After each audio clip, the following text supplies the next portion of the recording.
In this age of gender confusion, it's difficult to find advice you can trust to help protect your child from those who would seek to unduly influence them, setting them up to be manipulated and exploited. On Unmasking the Trans Movement, we discuss, educate, and deliver the info parents want and need to help their children, grandchildren, and even themselves. Welcome to Unmasking the Trans Movement. Now, here's your host, Brad Wilder. Good evening, everyone, and welcome to Unmasking the Trans Movement with John Uhler. I'm your host, Brad Wilder. Great to have you back on board this Sunday, August the 11th, 2024. Dr. Ann Gillies is taking the weekend off this weekend, but she will be back again next Sunday night with John, and they've got lots to discuss as they continue with the series, The 9 Flags, or Red Flags, how deviant this really is, and they're going to walk us through all of those flags and really help you understand exactly what's going on and how this deviant behavior continues to get more deviant from the first red flag all the way through to number 9. John is standing by. We're going to get to him right after this. Citizens and librarians alike have expectations for libraries, and well-run ones can be amazing for everyone. School libraries are often essential to educating children, and as such, special rules apply for the well-being of children in every corner of the world. The World Library Association aims to counter the woke American Library Association's efforts to indoctrinate and sexualize children and hide content from parents and grandparents. The World Library Association provides decades of experience with libraries, and we want to help educate and apply that experience to improve your libraries, whether you're citizens, teachers, librarians, and even trustees. Our common sense model policies comply with community standards, enabling libraries to become truly useful for everyone in the community, and empowering librarians to ensure they work in a safe work environment. The World Library Association. Have questions? We're always open to talk about your libraries, new projects, creative opportunities, and how we can help you. The World Library Association. See us online at worldlibraryassociation.org. Welcome back. John, great to have you back on the show tonight, Sunday, middle of August. You know, things are still hot out there. They're getting hot in here, too, because we're counting down those 9 red flags. And I tell you what, the deviants that watch our program, they're getting hot under the collar because they're getting exposed. And I love it. Every single minute of it, we're exposing these individuals who are, well, watching way too much porn and involving themselves on a self-gratuitous level a lot. A lot more than they're actually being with a real partner. I want to welcome Mr. Alex 789 in tonight as well. Chatty Charlie, who's in the chat room with us. Good evening. Thanks for being here. John says, so good to see you're in the chat tonight, John, and going to be communicating with our wonderful viewers. Mr. Alex is here, 789 again. I mentioned that. And Tim and Miranda just joined us as well. So hello, everyone. John, let me see. Are you on? Can you say hello for us? Well, let's find if I'm on. There we go. Hello. Okay, there we go. I thought I saw your lips moving, and I'm going, he's not talking. So no, I just wanted to behave myself while you do your professional end of things. But Brad, thank you as always, and we want to welcome everyone. Hopefully this is going to be worth their while. We know it is, because unfortunately this is a series that needs to be done, and very few people, as a matter of fact, I don't know of any clinicians that are taking the time to help good people and help parents and grandparents understand, as well as to train other clinicians what to look for. Because again, it is our contention here at Unmasking the Trans Movement that the trans movement is the world's greatest scam, scheme, and ruse ever foisted upon the Western world, just shy of what we now all know as COVID, unfortunately. But this is targeting the most vulnerable among us. And this meaning this movement that is man-made, but it's been underway for 20 years. And so now if you talk to the average person, they won't bat an eye when you reference trans. So we have been groomed ourselves in terms of our own thinking. So we're here to help people think deeply about these issues, to give them a sense of confidence that they can approach their school boards, they can approach educators, they can approach mental health professionals with confidence to be able to speak to these issues and, if necessary, present the facts. And so the entire world of mental health, of psychology, physicians have been captured, education has been captured, all of this. So we're here to try to set the record straight. And we're certainly going upstream. It's an uphill battle, but it is worth it because, Brad, you're a parent, I'm a parent, and we deal with people in our own professional capacity. You are a broadcaster and a media person. You have been for 40 years. I've been in the field of mental health. We feel compelled to speak to these issues. Yeah, so we have to say some of the stuff that others aren't willing to say anymore. Their lips are sealed. They don't want to be offensive. They don't know what to say or how to say it. They don't know how to communicate. Alvin Louis was great at explaining all that to us, so I think that's why we've got the ability and maybe even a little bit of the power to be able to speak the way we do. We're obviously careful and selective in choosing our words, but there's no denying that these individuals are extremely deviant and they need a good lesson in what exactly we're teaching, because without it, they're not going to get the help they need because nobody's talking about it. That's right. And when we reference the deviant individuals, those are the ones that are, quite frankly, targeting the kids. They're grooming these kids. And so our concern is that grooming, enabling, what other words would we use? Because there's other words, and you should really call them by their real names or their real. Well, they're exploiters. They're taking advantage of those that are unable to defend themselves, that are ripe for the picking. So think about what cults do. Cults target certain populations, and they will go after them in a very methodical, time-tested manner. So whether it be on an individual level or more of a corporate level, meaning a collective level, and there's certain steps you're going to do, ultimately what you're after, in order to end up controlling someone by having an impact to where they will not act in their own best interest. So if I unduly influence, we have used that term before, right? If I the old-fashioned term was brainwashing. If I can influence the thinking of someone to where they're no longer thinking for themselves, and if I've captured the narrative, I've captured the mental framework, now I've got them. So now, and that's really what a cult leader is. So a cult is either a small group of people controlling other people, or you have a cult leader who has caused the members to think the way the cult leader wants. And so that's what's happened in the trans movement. And therefore, people have come to believe certain things. And so now we come along and we are suggesting things to the contrary. The perps and their apologists know darn well that we're onto them. And so now they're going to do the typical means of pushing back. And the classic one is they will shoot the messenger. They'll go, I use that metaphorically, they will go after the ones that are trying to speak truth. It's like the emperor's new clothes, that little Aesop's fable. Everybody had come to believe and buy into the fact that the king was sold a bill of goods. He thinks he has the finest apparel on, and he doesn't have anything on. And this little boy is standing along the parade route. Here comes the king strutting what he thinks are his new clothes. And it took a child who has his intuition, who knows that he knows what he sees, and says, "Hey, mommy, the king's naked." Well, all of a sudden the ruse fell away. So we're here to say, hey, the trans movement is naked, those that are pushing this.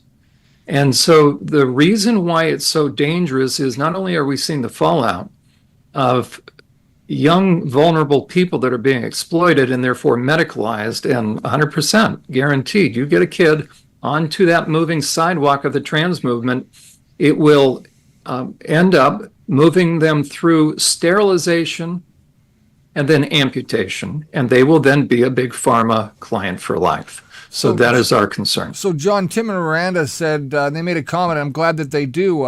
Thank you very much for being involved here tonight, Tim and Miranda. John, but the method being used is in such a way that they get the victim to believe that they are thinking for themselves. That's right. Right? And well put.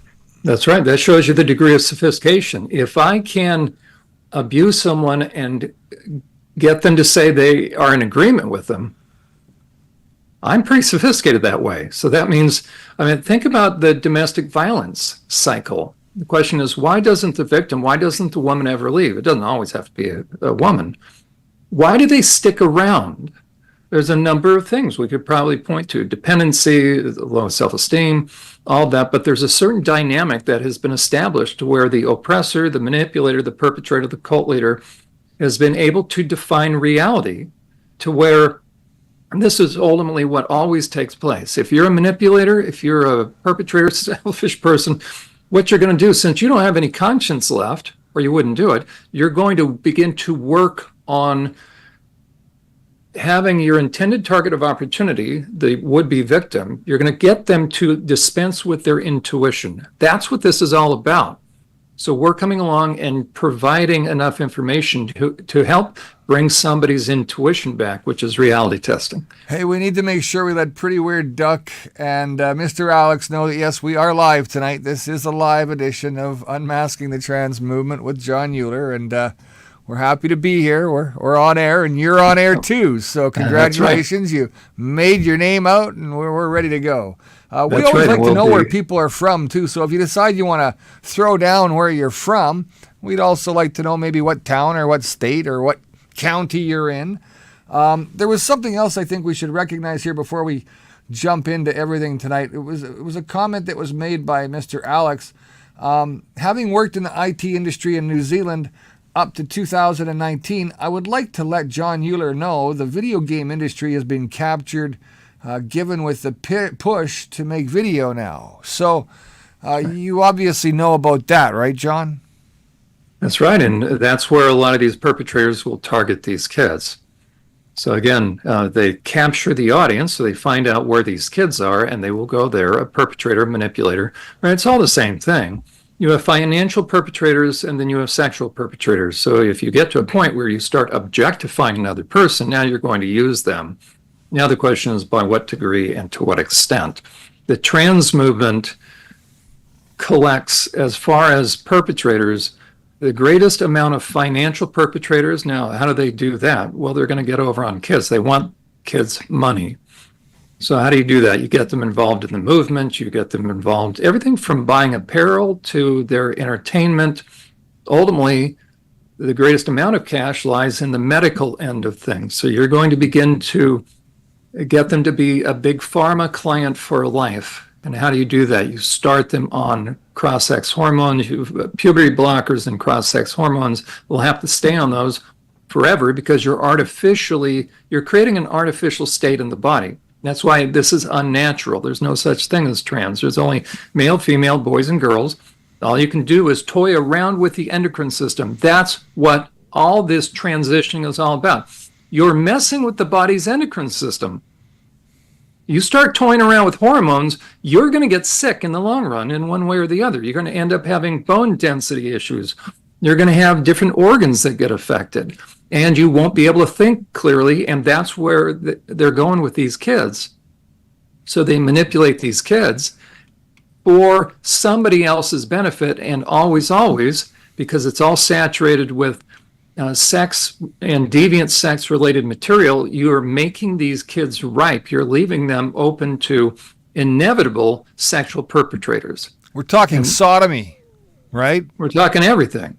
Bestiality is a big thing now. The real. I mean, that is probably let's face it. That's where ultimately they're taking this is sodomy, and that's where they want to end up. And the legalization of pedophilia, but they're doing the back door. So ultimately, the trans movement is being used by all these special interests. The worst ones are the pedophiles, and so it's going to be rebranding pedophilia and rebranding the act of being a pedophile, and we see that already with minor attracted persons. They're going to use terms we now are seeing floated the term mature minor? Where do you think that's going? And then also at the end of the day, grave concern is after you've used these kids sexually, you've used them financially, you've chopped off body parts, and they come to, and this is where we're now going to get into, or picking up where we left off, the mental health issues. You've added insult to injury. If you take an emotionally damaged child and now you've castrated them, you've done a double mastectomy and an oophorectomy, which is a complete hysterectomy. Now you've affected the child's future, and now the child realizes, now the young adult realizes he's got to maintain this for the rest of his or her life, and the outcome wasn't what was promised. They've been sold a bill of goods, and so the next most reasonable thing, once they realize this is permanent, irreversible damage, in a book by that title, the likelihood of suicide significantly goes up. And if you're living in a socialized country, what are you going to do? You're going to help facilitate that because it cuts down on cost. So you have medical assistance in dying. That's exactly now what's been going on in Canada, where you drop the age requirements and you increase the amount of different disorders that fit into the category that make them eligible for physician-assisted suicide. So it's death panels. They don't like to use that term, but that's exactly where we're heading. And if these kids have been perped on, which they have, they'll take the secrets to the grave. So this is the ultimate in predator protection, in a predator protection plan, what they have laid out for our kids. So they're targeting kids that are very troubled, and we need to be able to see what are the red flag indicators, because right now they're all being reframed in terms of gender so that even the most well-meaning people are not seeing what's screaming out right in front of their face. So mandated reporters should know this.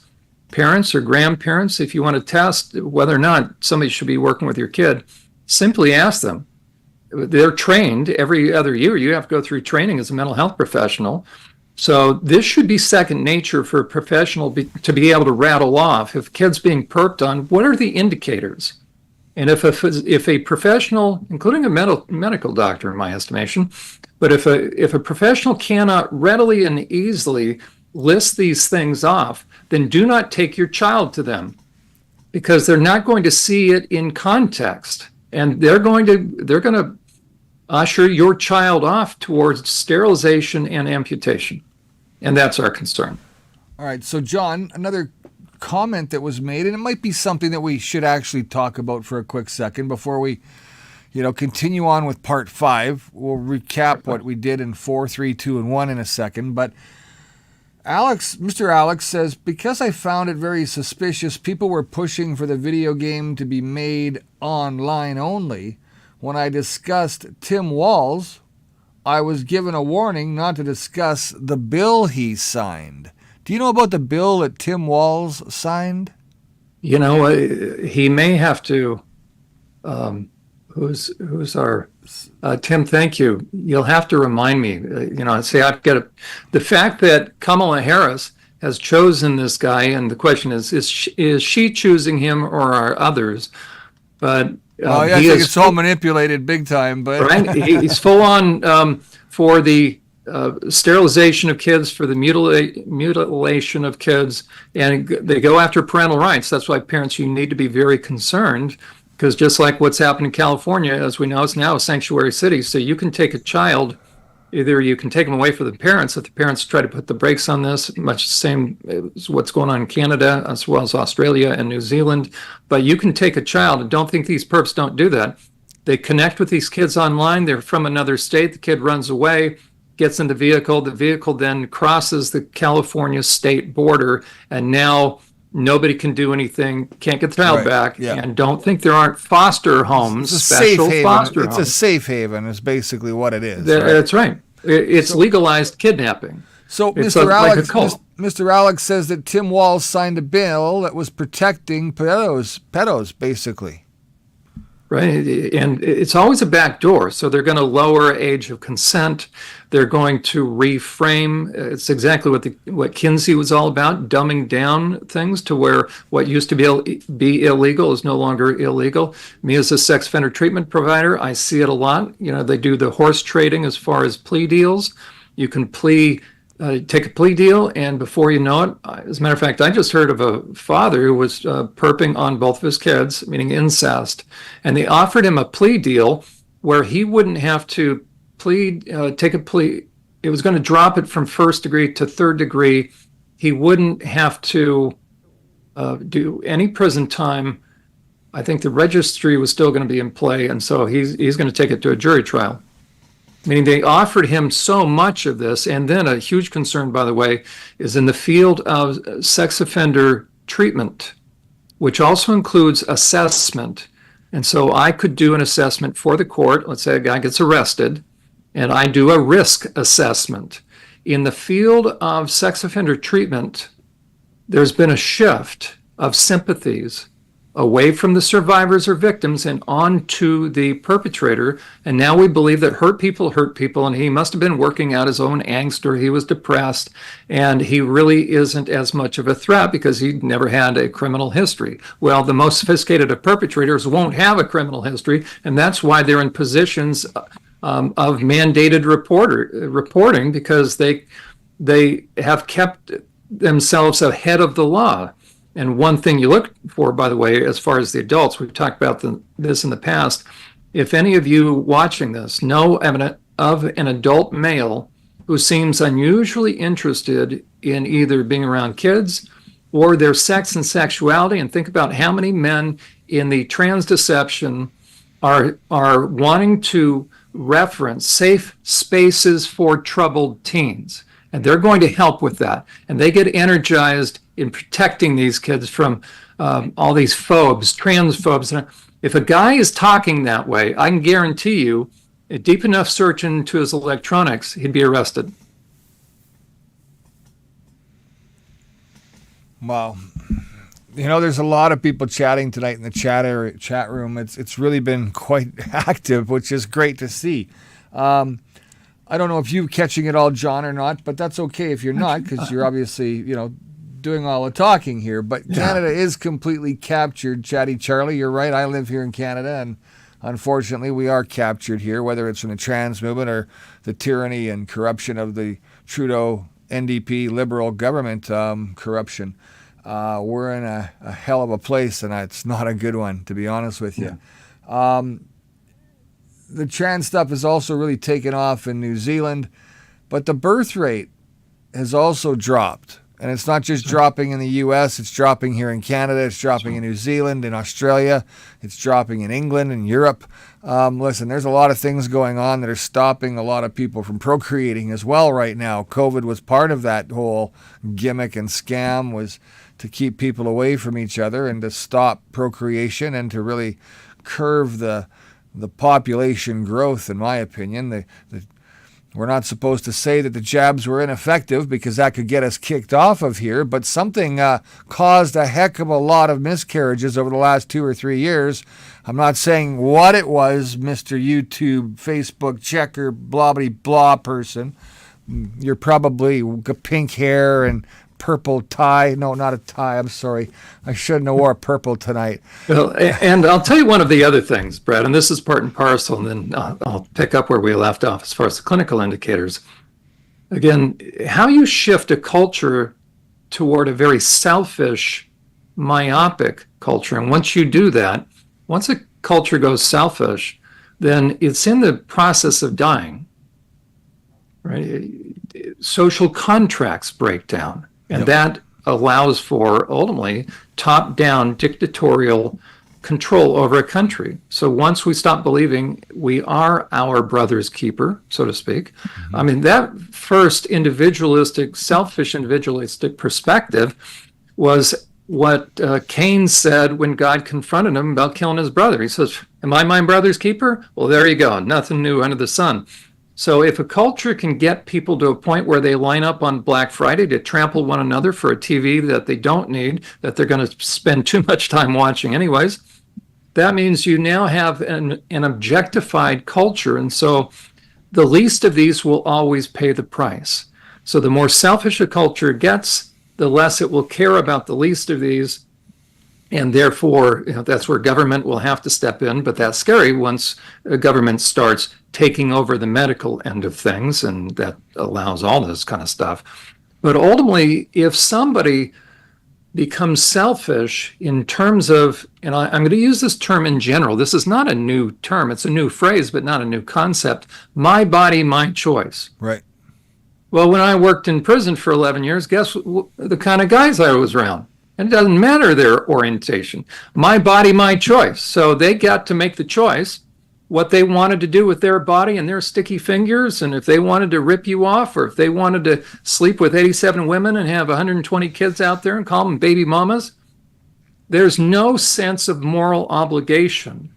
And therefore you have a callous and an indifferent society. And so the manipulators behind the trans movement know that the way you impact a culture and you shift it selfish wise is you take the sanctity out of sex. You disconnect it from human relationships, and now you have a very dangerous situation in terms of a culture that's going to end up being completely self-centered. And you do that, and then the weakest of these, the elderly, so think about the bell-shaped curve, those that can't produce because they're too young, so the young are not valued, and the elderly are not valued, just those within a bell-shaped curve. And that's why it works well within socialized medicine. So cradle to the grave coverage, you just shorten those two ends of the continuum, and now you have socialized medicine. Ultimately, that will be overseen by people that are on a board, utilization or quality assurance, right? And so if you need medical attention, they'll tell you whether or not yours will be funded. And so now they are funding trans surgeries, while other people that actually need double mastectomies because of cancer, they have to wait. So you can see what's been going on in society. But if we can't protect the least of these, then perpetrators, financial perpetrators, sexual perpetrators, they will always win the day. And so we have to know what we're looking for. So mandated reporters, unfortunately, have been retrained not to see the red flag indicators that speak to and that cry out that a child is being perped on. So we can't protect them. And that's what we're all about. How's that? Was that a good segue? No, Does that was anybody else have any questions? I know somebody has reached out to me, and for that person, please know we'll be in touch. Well, that's great. It made men weak, left the family unprotected, and easier to take over. Add population drop to that. Anyone else thinking there might be some sort of planned event coming? Because I do. Tim and Miranda said that. I agree with you, Tim and Miranda. Chatty Charlie, I'm going to mention this real quick. Pierre for the win. I would love to think that Pierre is going to be the saving grace. I'm just not so sure. Same thing about Danielle Smith out there in Alberta. As for Don, Big Trump, Mr. Orange Man, bad? Well, Mr. Orange Man, again, talking the right talk, but we'll see whether or not he is able to overcome the United Nations, the World Economic Forum, and all the other powers that be that are, the corrupt elite globalist. Well, I don't even want to say anymore because I'm just going to start swearing. Right. And he did, he put a stop to this. He didn't permit it. It was the Biden administration. So it's a mindset that allows this. We're going to pick up where we left off, and we're going to start with, I recently heard a comment by a trans pusher. Again, the ones that are intent upon ensuring that kids can be manipulated through this. They made the statement that, well, there's only a few detransitioners. Well, look at on this one site for Reddit. Okay, it's worth stopping by there. Every now and then I try to check in. I recommend that every parent, every grandparent, we've got 54,000 members. It's a pretty unique site, meaning who's going to be interested in a site that is for detransitioners? Maybe one or two researchers like myself or therapists, but probably, I'm going to guess, the majority of people on there are those that are now considering themselves detransitioners, and that's simply those that found out they were manipulated and want out of the cult. Okay, so there are not just a few, and I forget the numbers. I think a couple of years ago there was just 8,000. So you can see exponentially what's happening. Kids are, and probably the vast majority of these young people that go on this site have at least been taking cross-sex hormones, okay, fooling around with their endocrine system, and they didn't even know it. Okay, so I want to now, we're going to listen to, just to really bring to heart, to let people know this is not just to protect from predators, the sexual predators, but look at what has happened with these poor kids. So I just put an AI voice to each of these, but this speaks to some of the points we've already raised. I decided that I was trans when I was almost 10 years old, and that phase sort of on and off lasted for about 4 years. My story is pretty typical for a female desister, autistic tomboy who felt alienated by her female peers and was freaked out by going through puberty because my male peers now treated me differently too, had just discovered LGBT content on YouTube, etc., etc. I never actually came out to my parents because it was obvious that they didn't believe you could change your biological sex, and I knew it wouldn't go well. But if I had more liberal, open-minded parents, I know for a fact I would have came out to them and wanted to take puberty blockers, testosterone, etc.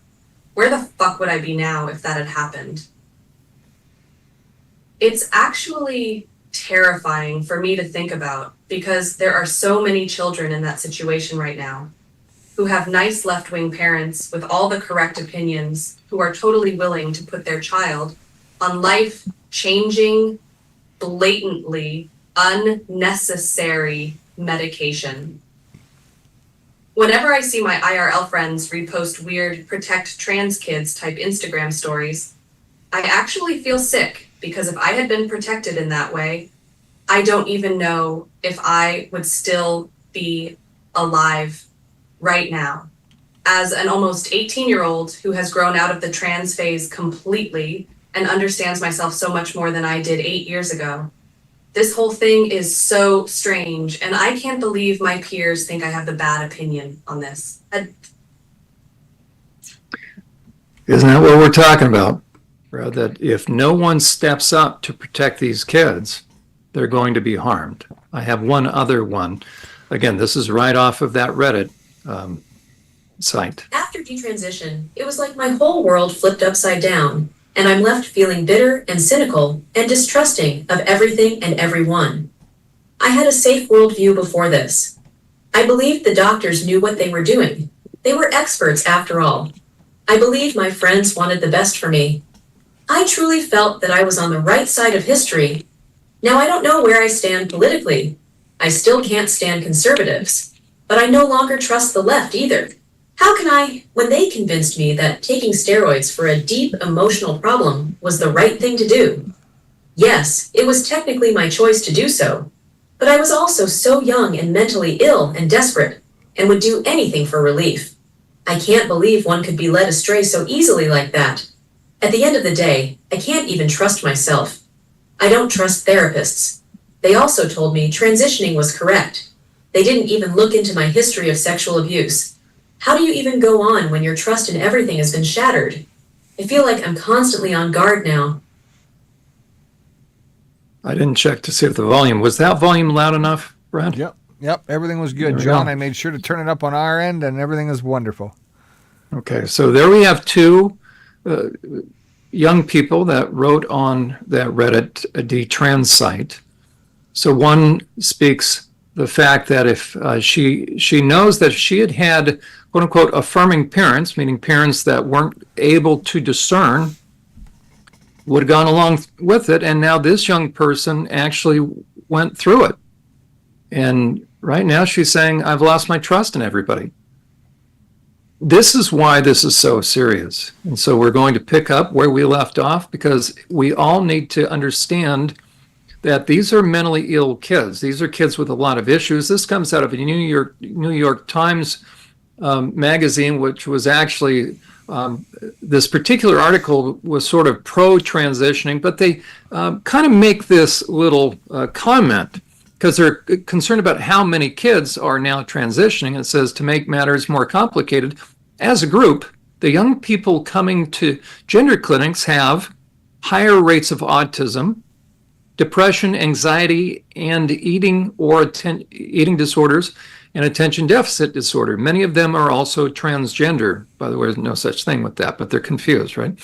But these other issues can complicate determining a clear course of treatment, correct. So even the New York Times is seeing that, okay, wait a second, there is a flood of these kids, and there can't be this many kids suddenly coming up with or coming down with a condition. So we're going to pick up where we left off, the ones that we have covered. So I would recommend, Brad, first of all, do we have any comments or questions? I don't want to jump right into it. Not necessarily a whole lot of comments. I pretty much think that there's trauma involved from Chatty Charlie. That's right. That's right. Funny how the owners of the social platforms stay hidden. They used Zuckerberg as a public sacrifice, then Meta took it over.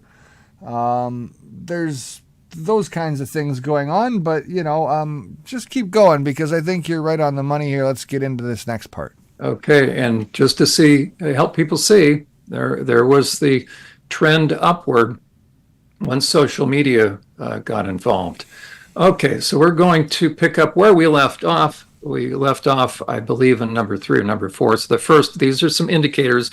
And again, go back where we left off. There are 4 previous parts. So we discussed self-injurious behaviors. There's various kinds, but we're talking serious types of cutting. That doctor had to have seen these and chose to ignore all of those on that young person's body. This is Dr. Gallagher out of Miami. So we're going to let somebody wait till age 18. You need to tell me there's a big difference psychologically between this young person being 17 and 18. Yeah, I don't think so. Those aren't stretch marks. Those are cut marks. These are all cut marks, including down in the abdomen, and that's why I will always ask someone, tell me if she's left or right-handed, and how do you know? Okay, so the second is, so look for someone with self-injurious behaviors. Now, do any one of these things, are they the smoking gun, so to speak? Can you automatically assume that somebody has been the victim of sexual trauma? Self-injury tends to be a big indicator. You then pile on top of that an eating disorder. Now think about how many of these kids will have. Okay, and we looked at the different types of eating disorders and disordered eating, anorexia, bulimia, emotional eating. We covered that last time. So self-injury, eating disorders, we looked at mood disorders. So depression is under the umbrella category of mood disorders, according to DSM-5. We looked at some of the different things. You'll see behavioral indicators. You'll see psychological indicators. Again, go back and look at what we already covered. After depression, we looked at anxiety disorders, and that's where we left off. We'll review it a little bit because I added adjustment disorder. An adjustment disorder usually has a distinct point in time, and there's difficulty after 6 months. So a child starts a new school. Ideally, within the first half year, the child will begin to adjust, but that falls within an anxiety disorder. Anxiety, behaviorally, with kids, it's very unique. We talked about that. For their anxiety, there will be irritation or irritability, being on edge, restless, nervous, avoiding new or difficult things, withdrawing, and hypervigilance. And that's why it really takes a proper assessment, because you can see how depression would also cause withdrawing. Academic performance is going to, I believe we left off here. So I bring up the list for anxiety on your own. So we'll continue, but academic performance, physical health, we talked about that, and a differential diagnosis, that simply means you want to rule that out. So not any one of these things, again, indicate that a child has been sexually violated, but if a child has been sexually violated, guess what you're going to see. And we talked about the physical health. Sleep disorders are an important thing. So a quick list of adjustment disorders. The time frame is if it lasts, the onset then continues for longer than 6 months. So we have reduced desire to eat. So you can see there can be overlap with different diagnoses. Increased feelings of hopelessness or sadness, reduced capacity to enjoy or have an interest in hobbies. So you can see the child is starting to withdraw. Increased likelihood of crying. feelings of anxiety, nervousness, or worry or stress, spending less time around friends or family, reduced capacity to focus. Now, you can imagine if a child was sexually perped on, you're going to see these things. Okay, but again, if you've had a new change in your life, you may see these things just because the child, especially if they left their friend group or they left things that are familiar, their sleeping problems, let's say problems performing everyday functions, feeling overwhelmed, difficulty carrying out daily activities, letting bills go past due. So now you're talking a young adult, missing work, and of course, thoughts of suicide. So an adjustment disorder will have a lot of things that are taken into account. But again, usually 6 months later, some of those are pretty extreme, by the way, now that I see it, for an adjustment disorder. Okay, so we're going to now shift to number 5. And again, parents or grandparents, any clinician worth his or her salt should be able to list these off for you. Brad, do we have a comment or question?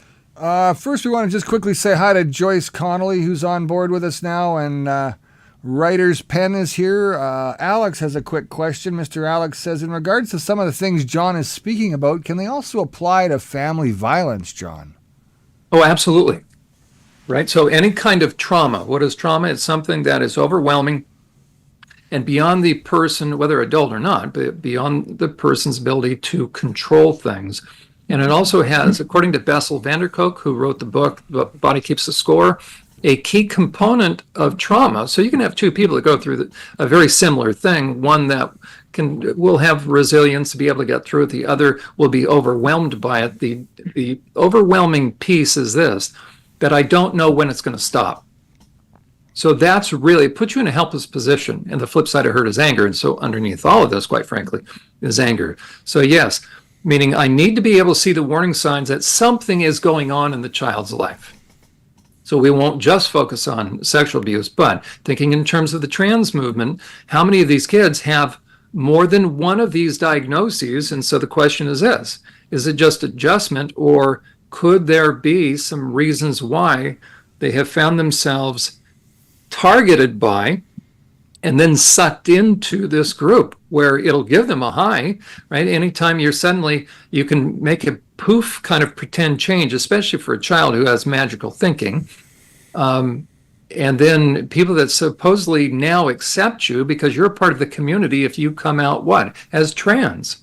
Well, so it's like a drug, but eventually it starts to wear off. And then like the Hotel California, you can check in anytime you like, but as the detransitioners have found out, once they try to leave, now they're ostracized. You may never leave. Right? Yeah. Okay, number 5, panic attacks. That's going to fit actually under ultimately right near anxiety disorders, but panic disorder certainly has panic attacks. And we talked about that as a rush of adrenaline. That's the best way to understand that. If you have panic disorder, the good news is you do not have to live with it or you don't have to manage it. There is something going on. But if you can't identify it yet, then it'll feel like your great nemesis are the panic attacks. So again, think about this compounding effect. So if you have a young person that has self-injury, eating disorder, has an eating disorder, is depressed, anxious, they're having a tough time, easy for me to say, a tough time adjusting, and now they're starting to have panic attacks, we got 5 out of 5 then, a lot of these kids, and so off to the doctor they will go. And if this doctor can't discern that we may have a cluster of issues here that are symptomatic of something deeper, then we'll put the kid on meds, and now the kid at school is longing for instant friends, and so he or she is ripe to be targeted by this group. And who's leading this group? Oh, maybe an adult that is volunteering to create a safe space, otherwise known as the child is being targeted. Okay, panic disorder, sudden onset, significant stress, meaning these will be some of the things that'll bring it on. An inability to continue with tasks, increased isolation from the source of distress. There's a general or global feeling of a sense of impending doom. Why? Because when you have such a rush of adrenaline, and that's what a panic attack is, by the way, you will have physiological things take place, including eyesight you'll have tunnel vision, you'll have ringing in the ears, you'll almost have an an out-of-body experience sometimes. You'll certainly have tachycardia. So it feels like life, like something is happening to you. So that's what's very disconcerting. And in order to stay away from whatever is the nebulous source of that, the young person, or it could be an adult, certainly, but they will start to isolate themselves more and more. So inevitably, if someone has panic attacks long enough, they will have agoraphobia. That is simply fear of open spaces. So they'll eventually isolate themselves in their house and could eventually isolate themselves into their bedroom. How are we doing, Brad? Any comments or questions on that? Yeah, I'm having a hard time multitasking. Better turn that up too. I'm talking and nobody can hear me at all. Not you, not even people watching. So, okay, I got that all straightened around. Joyce Connolly says, John, she really wants to know, do you have any words for the detransitioners who don't trust you? I think that if we have to waste the next 15 minutes explaining this, this is well worth it to cut of the show right here and just have this discussion, okay? If somebody doesn't trust me, now there has been a pretty slimy campaign. I'm almost finished producing a response. So what you'll find is this: if someone can't argue the points, they'll do what? They'll attempt character assassination. They'll try to get somebody off. Maybe just go back to full screen for us, John. I'm sorry? Just stop sharing your screen and you go back to full screen. There we go. Now explain it. Oh, there you go. Okay, so aside from a recent really effective slime campaign, and quite frankly, some people took advantage of my emotionally troubled adult daughter who also just recently left her marriage. Well, this young lady, my daughter, happens to be very troubled. And so they found these detractors, found her, and so they've created what unfortunately is a great distraction. So what I would say is this. The good news is you don't have to trust or distrust me. The question is, what are you going to do with this content? So if you care about troubled kids, you'd better know the warning signs. Well, but I don't trust you. I'm not asking you to trust me. I've been working with people and kids for 30 years. I'm just telling you, here are the signs of sexual abuse. So the good news is this. I don't necessarily need to trust or not trust the character of the person that's writing a fact-based book. So what I'm letting people know is these are the indicators of sexual abuse. If you don't want to trust me, then you figure out what the indicators are. And the question is, are you able to spot them? Or are you so agenda-driven that it doesn't matter how many indicators are right in front of your face, and therefore you'll never ask the right questions, and the kid will never disclose, and so the kid is going to continue to be perked on. Which is more important to you? So that's my message.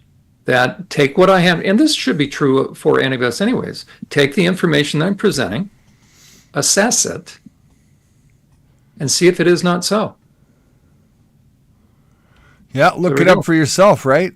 Right, Do your own homework. I'm saving you a little bit of time, but these are the indicators, right? How can I say it? Because I've worked with sexual abuse victims for years. Okay, so hopefully that helps. And this isn't trauma therapy here tonight, is it? This is about help protecting women and children, isn't it? Well, trauma therapy is focused on helping people with trauma. The greater the degree of overwhelming stuff, we call that trauma. So anybody that shows these signs needs to work with a therapist that understands trauma. But how do I know if somebody needs help? I need to know the warning signs. And so right now I can tell you there are 9. But this isn't a trauma show. This is a trauma therapy show. This is actually an educational program where we discuss everything that trauma therapy is about and explain it in detail. That's right. So if someone were to say, John, I don't trust you. Okay, what I say is this. Aside from that, let's look at these points. Can you fill in the blanks? Right? Tell me what the rest are. Yeah, exactly. They can't. Okay? I'm not asking for your opinion of me or anybody else. I'm simply asking this. Can you describe for me? Actually, there's 16, and we will see 16, depending upon. Okay? Can you rattle those off for me? If you can't, then the question is, what's more important, your opinion of me or whether or not you're dedicated to helping kids who are evidencing signs that they're being sexually perped on? I say we care enough about kids to get personalities out of the way and begin to find out Is a child near you being perped on? Don't you care enough, or are you agenda driven? Okay, so number 6, I should ask the audience. You tell me, what's number 6? I'm glad you asked. I'll tell you. It's bipolar. Okay, it used to be called manic depression. What is that? The easiest way to view it is up, down very quickly. But that's not true bipolar. That's one thing I want people to see. True bipolar acts like much like a woman's menstrual cycle. It has a cycle to it. Okay, a lot of these kids fluctuate throughout the day. That is not manic depression, by the way. Okay, but you can see how they can be misdiagnosed. What is manic depression? So really now it's called bipolar. Okay, it's a rapid or sudden shifting of energy level and mood. We call that mania, often to the extreme. Okay, so there's out of New Zealand, that was a pretty good little screen capture there, and I thought I would just attach it for the viewers' reference. So bipolar disorder is a mental illness that causes extreme mood swings in teens marked by episodes of mania. That means a lot of energy, and then depression. But true bipolar, again, has kind of a wave, a high and a low. What we're going to find with these particular kids, they are misdiagnosed. A lot of people that don't have bipolar are given bipolar because they seem to have highs and lows. But Frank Anderson, who's connected with IFS, Internal Family Systems Therapy, he's connected with Harvard School of Medicine, he's indicated that he has yet to see a case of bipolar that doesn't have trauma underlying it. That's important for us to know. Okay, these episodes can last for days or weeks, and symptoms can be very different from a teen's usual behavior. Between episodes, a person with bipolar disorder can usually return to normal functioning. Now, that's very true. So that's kind of what you look for. After the high or the low, is there a period of normal? Because that's a very physiological thing, by the way. Okay, and a big point of bipolar is the depressive I just looked at the lack of appetite, right? So that's one of the things you look for. That's, again, in and of itself, does that indicate? No, but if you start to see these things along with the other indicators, we may have something that more than meets the eye. So the manic part, rapid or sudden shifting of energy and mood level, often to the extreme. That's mania. Often it could be that your child's on drugs.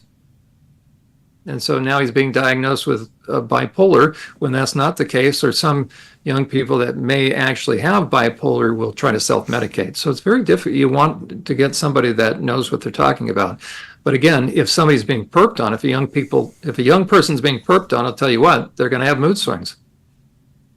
So in teens, what do we see? Extreme impatience, irritability, and short-tempered. Now, does that describe a teen? Yes, it does. But you compound it with boundary violations and being perped on, you'll see it all the more extreme. Talks rapidly and frequently about various subjects, engages in risky behavior that shows poor judgment, right? We could chalk this up to just teenage life, but if other things are going on, you're going to see this is much more pronounced. Heightened sense of self-importance, trouble sleeping and staying asleep, neglects homework, they have impulsivity and talks of or has interest in suicide and death. That's why it needs to be taken very seriously. And you'll also see where they're going online will match how they're feeling.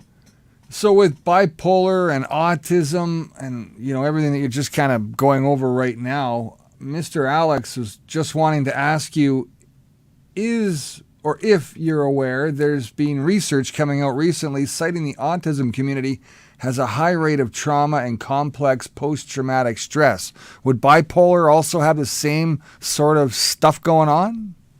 Well, bipolar would be more the result of, but autism, and I'll tell you why you see a collection of this in, quote unquote, the trans community. Because kids with autism and sexual abuse survivors have something in common, which is this. They have a hard time trusting their intuition, so they make for easy targets of opportunity by sexual perpetrators. And that's where you find the perpetrators lurking and lying in wait for these kids. And a perpetrator doesn't care whether he puts on a clerical collar or a rainbow flag. He doesn't care. And that's what we need to understand. So the number one place that they like to hunt are in churches. But a perpetrator is all about gaining access, so they don't care what they have to do, dress up in women's underwear or not. Now, certain ones will or won't, but we have to realize that there are no boundaries beyond which a perpetrator, we tend to think, well, I know he's a perpetrator, but he wouldn't stoop so low as to, yeah, he would. Okay, moving along. We still have, we're sticking with the bipolar in teens, poor concentration or gets easily distracted, poor appetite or changes in weight, self-injurious behaviors, withdrawn and isolated. So you can start to see how there is really a layering effect of some of these disorders, emotionally shutting down, agitation and sullen, darker areas of interest such as art and music. Again, any one of these things, are they an indication of some sort of trauma? Not necessarily, but the more of these you have. Okay, so again, I'll just emphasize, are you more interested in personalities or as far as the one who's delivering this to you, or are you interested in the information? Hopefully you're interested in the information. So again, the more of these that you see, it's becoming more and more assured that there's some sort of significant trauma. The greatest way you traumatize someone is you sexually cross their boundaries. So, self-injurious behaviors, eating disorders, depression, anxiety, panic attacks, bipolar. This is not a mild thing. If you see a kid with all this, what's the seventh? I'm glad you asked. Disruptive. Now, this is new with the DSM-5. They kind of threw in the kitchen sink here, right? So, disruptive, impulse control. Now, I added oppositional defiant. We call it opt-defiant. And conduct disorder. The difference between oppositional defiant and conduct disorder is quality and age. And the last one would be antisocial personality disorder. So that's kind of on a continuum, but you can also see it really is on a continuum now that I'm seeing why they laid it out. So first is disruptive, and then they're starting to have impulse control, and then they're starting to interrupt things like class or parental boundaries, and so now they're going to become oppositional and defiant. They're ratcheting it up, and now they'll have what's called a conduct disorder, which is now they're kind of a middle finger walking around, whether overt or covert, and if that stays long enough, once they hit adulthood, late 17s, in there, or certainly 18, then we don't use a diagnosis of conduct disorder anymore. You will use antisocial personality disorder. Okay, we're going to look at... John, one quick question. Impulse disorder. Can you just go back one slide for me? You bet. Impulse control. Is that the best way, or should it be loss of impulse control? Oh, good. There we go. Right? They're not controlling their impulse. As a matter of fact, thank you for asking, Brett. Literally, I've got a couple of different pictures there. We're going to look at how this diagnosis would be applicable in a lot of these different situations. So I just randomly chose kind of a smattering of these. Look at the young lady. She's got the hand up to the mother's face. Now we might say, oh gosh, that's the teen years, right? Talk to the hand, the face ain't listening. But that's the kid saying that to the mother. So that's pretty oppositional. Okay, now maybe it's just a bad day, but still you're starting to establish a character. But the question is, where did that young lady learn that? Where is this coming from? The mother's probably asking about this, like, what is going on with you? So when you see a child's mood and behavior start to change, something's going on. Okay, now look at the top right picture. Okay, that's another way you can have an angry child that manifests what? He doesn't have a hand raised, doesn't have middle finger raised, but he's now simmering. I used before the term incipient phase, like of a fire. It's starting to smolder. Now you have the bottom middle picture. Now it's getting worse. And then you'll either have it go one extreme or the other. So the child will either begin to, depends upon how much self-control they have. The child in the middle, that black and white photo, that child has a lot of self-control. The child on the right doesn't. And I can't figure out who is the parent in that. Okay, but these are all different ways that it's going to manifest itself. Now, again, for minors, that's why I wrote adult antisocial personality disorder. Okay, but conduct disorder is becoming entrenched in late teens, that if it's not stopped, because you can imagine they're going against societal norms, they're not listening to authority, they're bucking the system, and they're going to do it in a couple different ways, depending also upon how they're wired, so to speak. Intermittent explosive disorder, they created that term, but when a child explodes and then gets it together, and explodes and gets it together, he or she is now holding the parent or the siblings or the family hostage, so to speak. So this is a very serious thing going on. And again, this could be teen years, this could just be adjustment, but when you combine it with many of these other disorders, now you tell me, if a child's being perped on, and maybe the daughter down in the far left, maybe she's being perped on by an older, how about by a 22-year-old? Let's say she's 16 or 15, and let's say she's been interacting online with a 24-year-old. Do you think that kind of interaction could start to create or manifest itself in those types of discussions? Sure. Why? Because she thinks the guy loves her. And mom may have found some texts, and mom may say, hey, you know what? I'm concerned. And what's the girl doing? So it's not that it takes overt running roughshod over a kid's sexual boundaries. A lot of these perpetrators are very sophisticated. And before you know it, they've sucked the kid in, the kid then gets in the car, and now, right where we used to be able to call the cops on one of them, now they drive them across state lines, go to a sanctuary city, and or a sanctuary state, and guess what? You'll never hear from your kid again.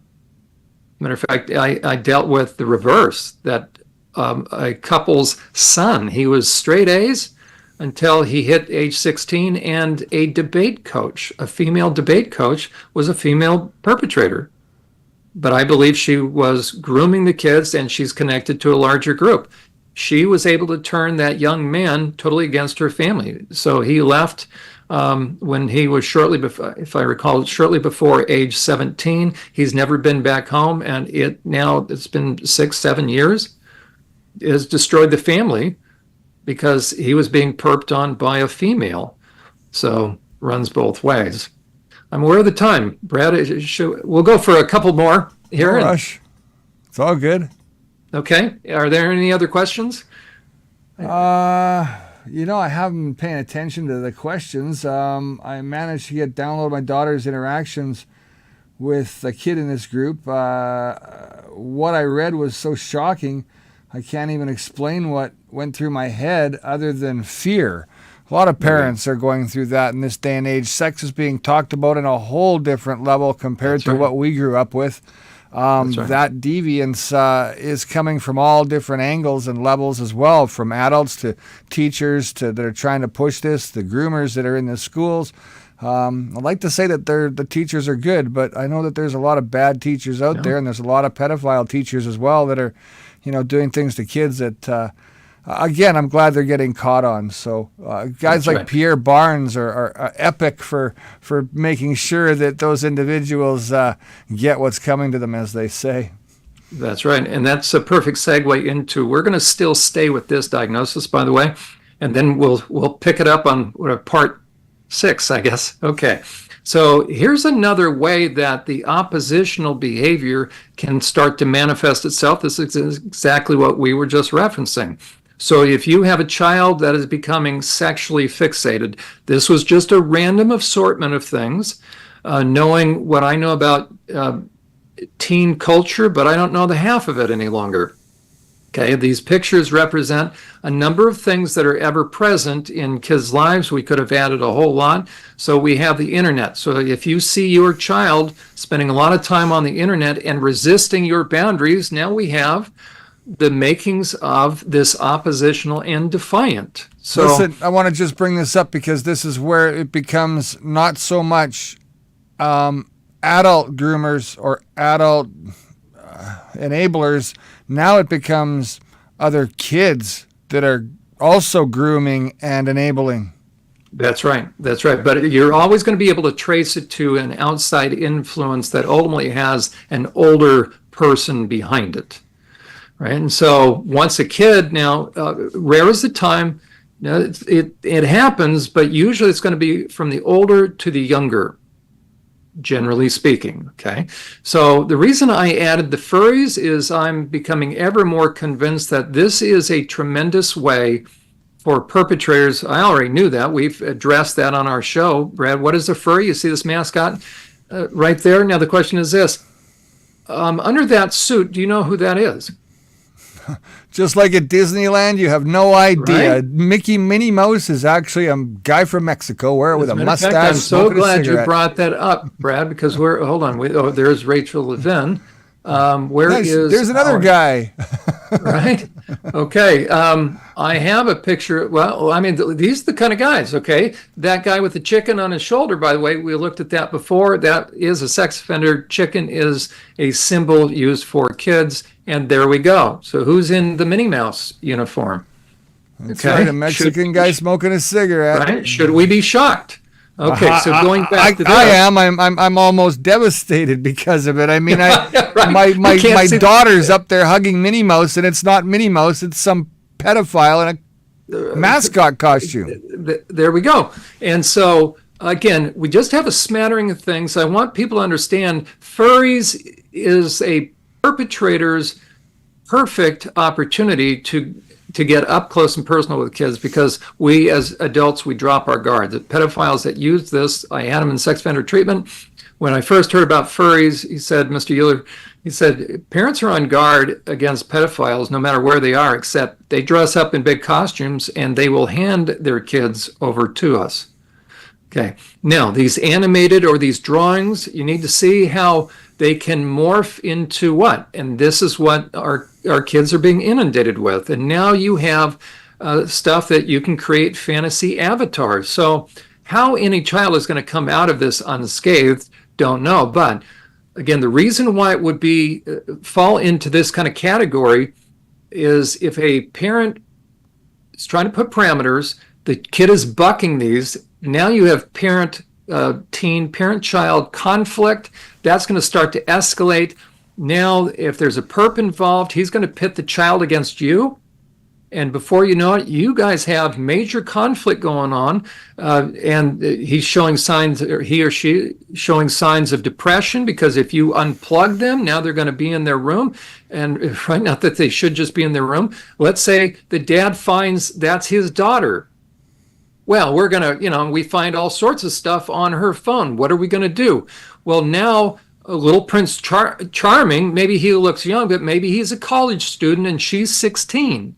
Well, you have the makings of a very difficult situation. And if he has friends, don't think they can't arrange for your daughter to leave home one night. So it's very dangerous stuff. And that's why the more of these indicators we see, the more dangerous. Let me add another layered to this. Again, that's going to cause this disruption and the bucking of boundaries. Here's another influence right now. OnlyFans. It's being young boys. How can you resist that? So you go on, but look at what they're telling the girls, that this is an easy way to make cash. And today I just found out, look what Disney has launched.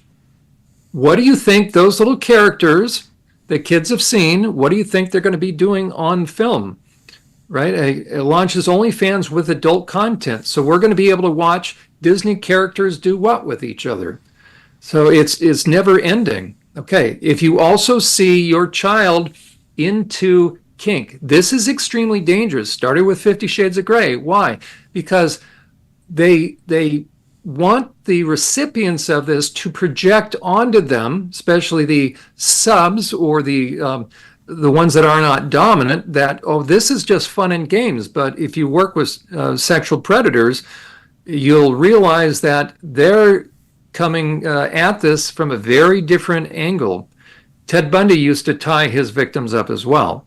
And so women are always going to be the losers, and so are the young men who are not the dominant ones. They're going to end up getting in real in harm. They're going to be placed in harm's way. But by the time a child is into that, if a parent tries to intervene, guess what pushback they're going to get? And it can get to a pathological state where it disrupts the family, disrupts their schooling, and so now you have the makings of a disorder.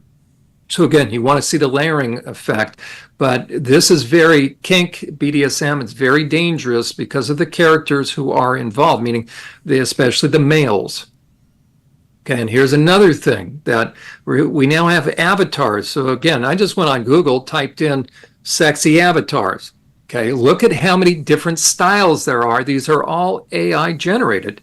So it's just how any kid is going to come out of this unscathed. But what happens if you, as a parent, first of all, we have to be vigilant. If we find some of these things on our kids' electronics, well, you're going to have to put and establish boundaries. But depending upon what's happened with the child, if the child's gotten sucked into this, you've got a heck of a fight on your hands, don't you, in one way or the other. Now we have virtual reality going on. So there's now an actual addiction, as it were, for virtual reality.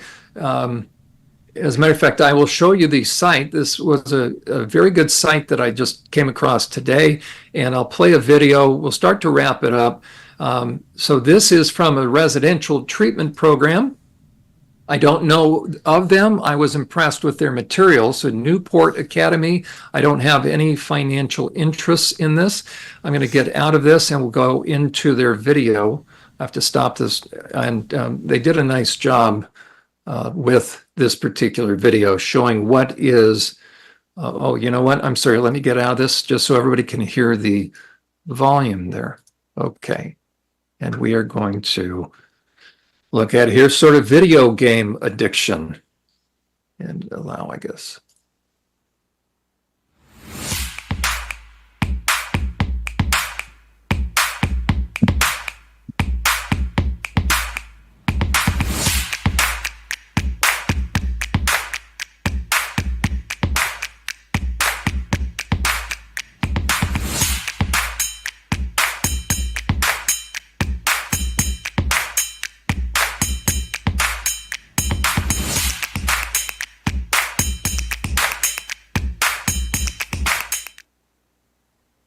Okay, so there we go. That's one additional thing, optifiant to conduct disorders. So that's going to be another thing that if you see that layered on top of some of these other diagnoses, you have a child that is being impacted, and we need to know the warning signs is part of what's going on, that they are being sexually abused.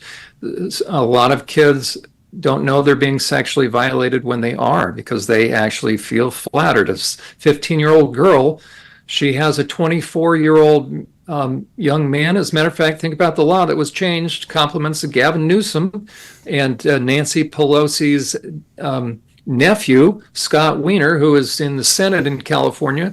They just rewrote a law that if a 24-year-old man, so this is a college graduate age, hooks up with, meaning has sex with a teen boy, age 15, could be while he's 14, he won't be charged as a sex offender. The perpetrator won't. So that means you can have somebody who's come out of college with, let's say, an education degree. He's now going to teach at a school, and he's going to run a safe space for these vulnerable kids. And now it's after hours, it's off school premises, and now he goes in the back of his car, and what amounts to, he's going to rape this young person. He's going to have sex with, he's going to perpetrate. Well, not a sex offense any longer in California. And now, let's say the parents find out. And now let's say the child is enamored, so whether girl or boy. What young person can figure out that if their boyfriend or girlfriend was age 22 or 24, and they themselves were in 10th grade, that's flattering to a young person, but the young person doesn't understand they're being perped on. And so if now that relationship is to be intervened in between, parents say, you're not going to see that boy anymore, guess what happens? And now you have the oppositional stuff come in, and so many parents have lived through this nightmare, and those are the kind of adult males that fill the ranks as far as the pushers of the trans stuff. And that's why they don't want any normal therapist asking normal questions if a child comes in with any of these red flags. They don't want a therapist that's going to ask any questions. Lord of the Flies stuff, eh? There you go. 1984 in 2024.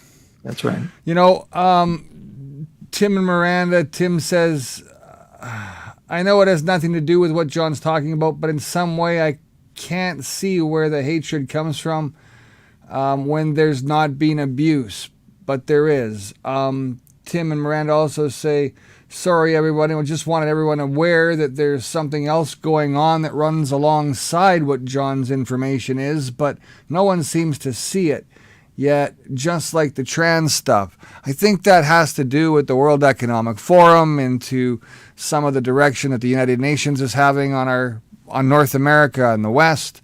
This is all by design, and we've known that for a very, very long time. They've mentioned the DSM-5 in the chat room tonight, and they talk about that openly because they are aware that that's where the real trouble started. Right. And, you know, I think that the viewership that we're getting on the show has been fantastic, and the people that are watching after the live episodes are learning a lot from our episodes. So, you know, our people that are viewers in the chat room tonight, thank you for being a part of this, because without you guys, you know, we wouldn't be able to answer some of the questions that we're answering.